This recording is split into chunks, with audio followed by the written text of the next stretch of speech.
Over Georgia Southern's a good win. Defensively, it was a really complete game. It's not unusual for the first drive of the game or an early drive from them to be successful because, there's just no way you can simulate that offense at game speed and practice. But, after they had that one drive, and really that drive, the catalyst on that whole thing was Wertz broke a run. After that, it was virtually nothing for him the rest of the night until right at the end of the game. And of course, I know you guys had some reserves in at that point. What kind of adjustments did you make after they had that one early scoring drive, and what made it so difficult for them to readjust and beat you guys the rest of the night? I thought we did a good job during the week of keeping things simple for the guys so they could play fast. It was a short week, and anytime you play a triple option team on a short week, it's hard to get the guys to understand all the assignments if you're trying to have a lot of different things to go to town with. So we kept everything simple. Those guys wanted it. I mean, you could see the hunger that they had to get out there and win this football game, so they worked hard.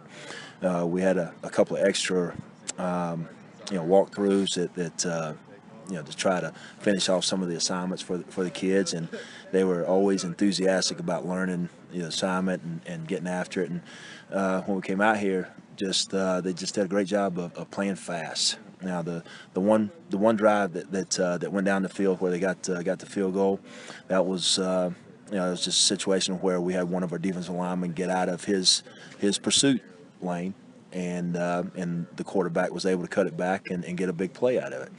And he's absolutely capable of doing that against anybody. He can make you miss at an open field, and got down there and gave him a pretty good field position. But the guys, didn't let him cross the goal line. And if you look back at our defense this year, when we can limit the big plays, we're pretty good. But the big plays have sort of been our nemesis this season, and not so much last year or the year before or the last half of 3 years ago. So that's a nice segue into thinking about Georgia State. Obviously, you've got a week off, so it gives you some extra time to prepare. But I know you guys are probably staying on schedule with doing that. They are a big play offense. They like to get vertical on the passing game. As a running team, they're sporadic. They have talent in the backfield. Smith, in particular, is a very talented guy, not only running the ball but catching the ball out of the backfield as well. But they tend to want to get vertical on you. That's always been their style, even with the coaching staff change. What are you guys seeing in terms of their ability? Why have they been successful in creating those big plays, and then how do you offset that? I think the offensive line has gotten better as the season's gone on. I think they give the quarterback a little bit more time to throw the football. We go back and compare them to a year ago.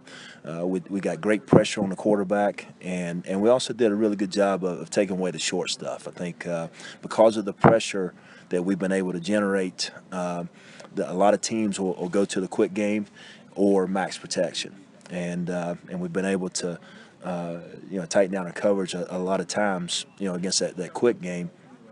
For Georgia State, I think it's all about getting into formations and matchups. And if they can get the right matchup, to go deep on you, then they will. And that's the thing.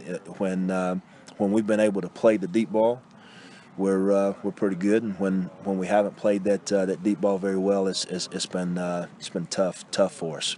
And to be honest with you, some of the short passes have gone for deep scores against us. So the big thing that we're looking to do is just do right. Everybody talks about play hard, but what we talk about right now is just do right and keep the proper leverage, be able to overlap when you need to overlap, and get pressure through the correct pursuit lanes. And if we do those things, we're a good football team. I'm going to presume that maybe you had to do a little bit of arguing with Sat this week after Caleb Fuller took off on that fake punt. Was there any supposition about moving him to an offensive role, and you had to bargain to keep him on your side of the ball? I'm gonna tell you what. Now we've been practicing that that play for a while, and he's been foaming at the mouth. Just to get a shot at it, and to get it against Georgia Southern just made it that much better. He's got a pretty good set of wheels. He's always been quick. Obviously, that's his strength as a defensive lineman. But that was some straightaway speed he showed there. I tell you what, it looked like he ran faster with that ball than he does going after the quarterback. maybe that's the scoop and score is his best chance for getting in the end zone the rest of the season. I wouldn't mind that at all. Yeah, I think he's a known commodity on the fake punt at this point. All right. Yeah. Good deal, Nate. Thank you.